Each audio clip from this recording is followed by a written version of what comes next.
Merry Christmas.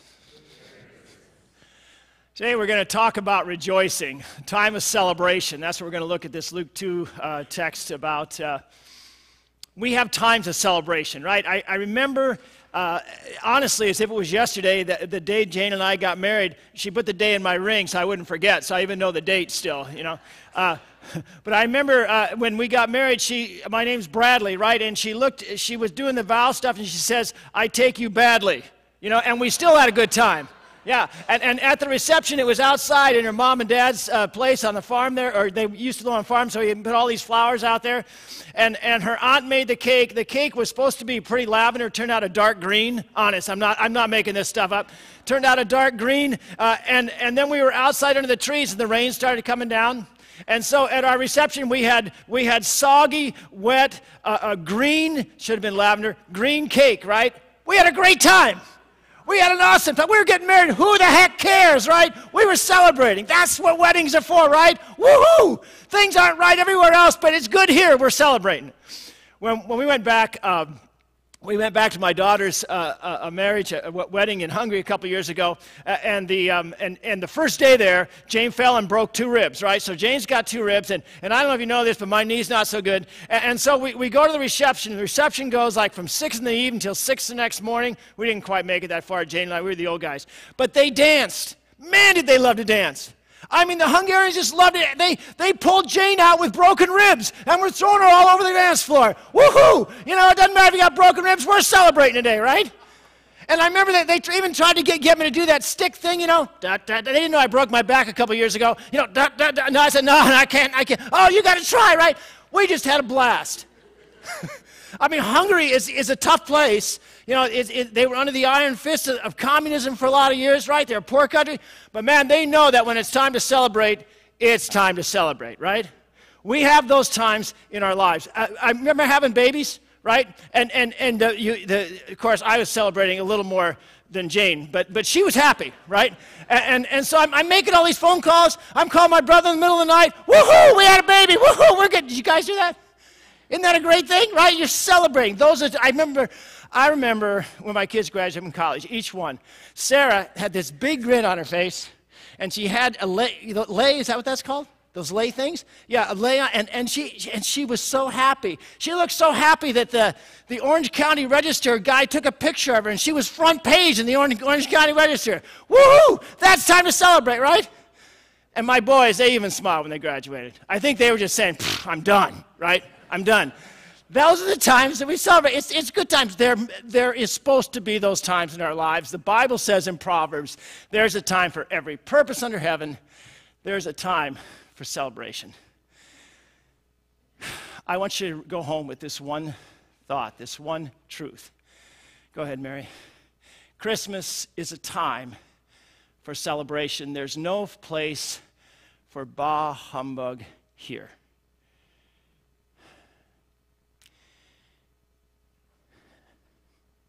My son, my oldest son, came home last night after working another shift at a county hospital in Bakersfield, and we talked just a little bit this morning about some of the patients that he saw, yet more drug abusers and more folks whose lives are broken, huh?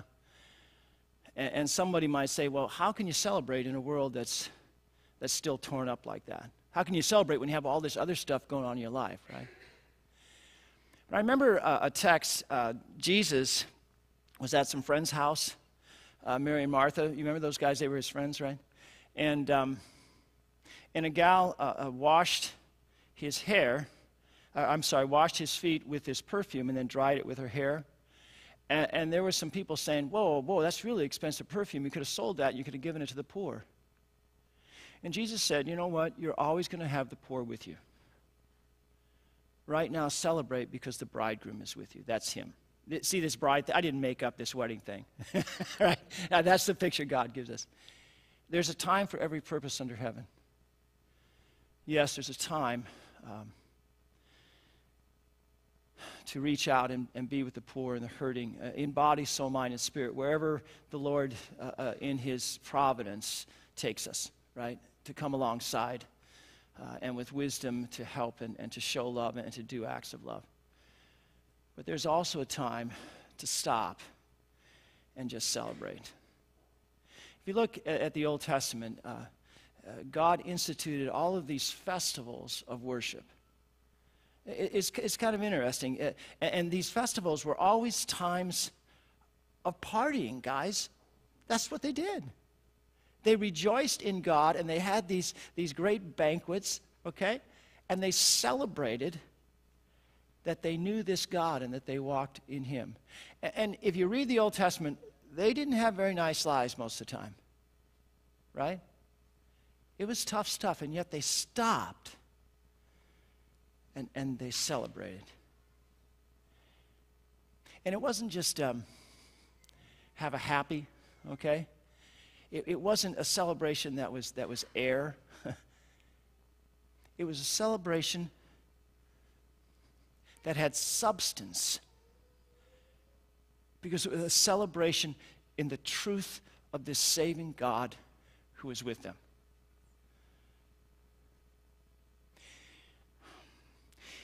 In the society around us, it's every Christmas I'm amazed how much we need Christmas. How much everyone wants something to be different. How everyone, this one time in the year, if no other time, they even can be separated from that green stuff in their wallet a little more, you know? And they say, maybe I can make a difference. Maybe things can be different. We all have within us that speck of knowledge that things are supposed to be better. And it comes out in all of us. Whatever your belief system, really across the world, but especially in America with Christmas, it's like somebody put that inside of us, that things are supposed to be better. And it comes bubbling outside of us.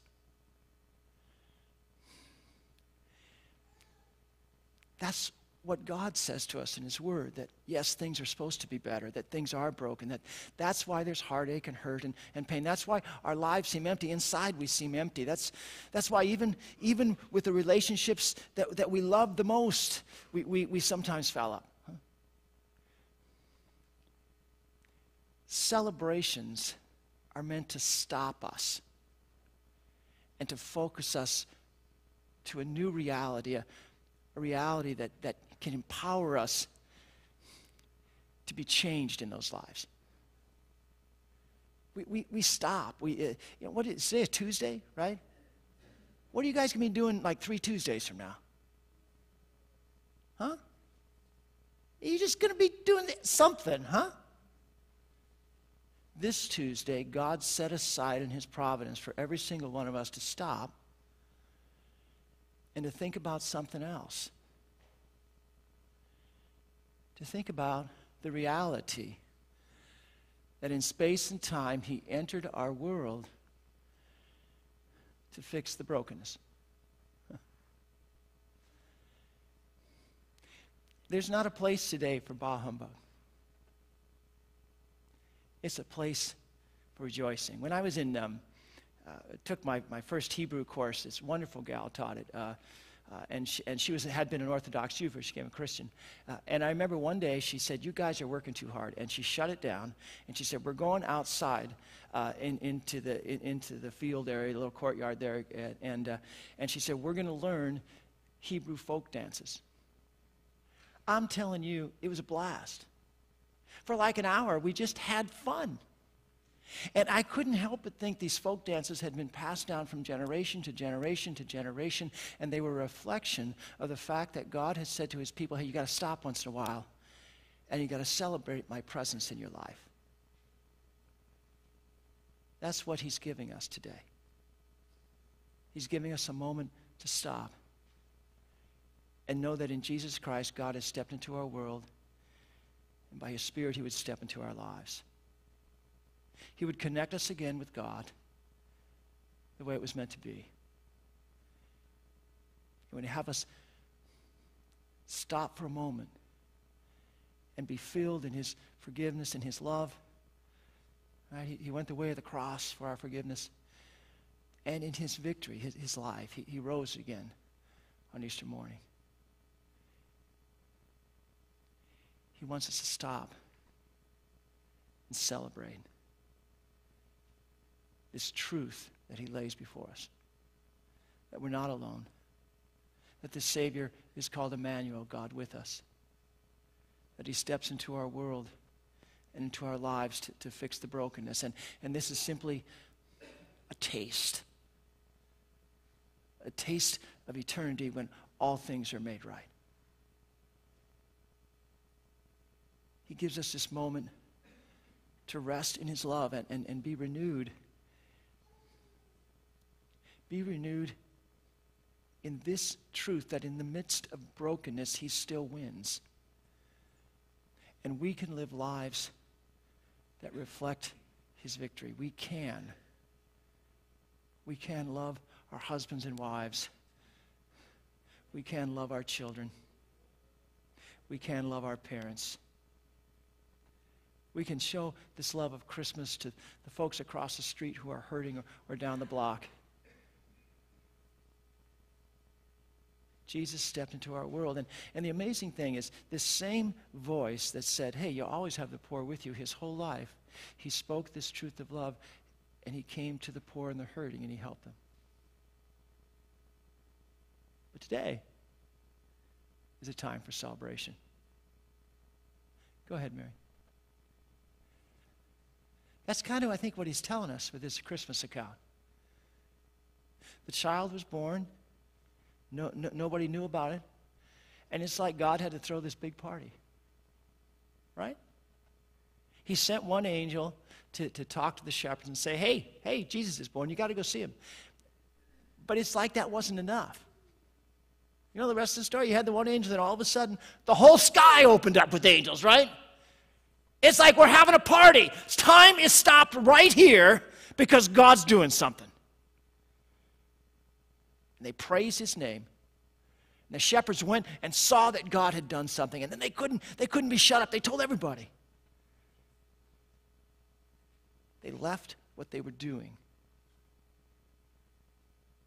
Time stopped for a moment. And they rejoiced in the gift of God. I know Christmas is never perfect for anyone. I know what they tell us with all the television commercials, that you can have this perfect Christmas with the nice little brown turkey and the yams and the ham, right? And the presents you always wanted, and have every single one of your family together, and everybody's happy, and everybody's well, and everything is great, right? This little snapshot, and sometimes we say, that's not my Christmas, and it's really hard knowing that. That's the fairy tale. The truth is that in the midst of the brokenness, Jesus has come. You're never alone. His presence and his love surrounds you. Right now, his Spirit is touching your heart. He's opening up and renewing this reality in us. The brokenness is only one side of the story. The greater truth is that God would make you whole. He would open your heart to receive him and be renewed in him, and to live in him, and to reflect that wholeness in our lives. So no bah humbug today, okay? And there's no bah humbug ever. Because this Jesus who entered the world on Christmas, he beat its darkness once and for all. And he said, I am with you always. Paul was so sure of this that he said, rejoice in the Lord always. And again I say, rejoice. The same Paul that had kind of a rough life, remember? He knew the presence of Jesus. He knew not only the brokenness, the presence of God in his life and the victory of the light over the shadows. That's what we celebrate. Now, I want you to repeat after me, okay? Do, do, do, do, do, do. Do, do, do, do, do, do. It's Christmas. We're going to celebrate.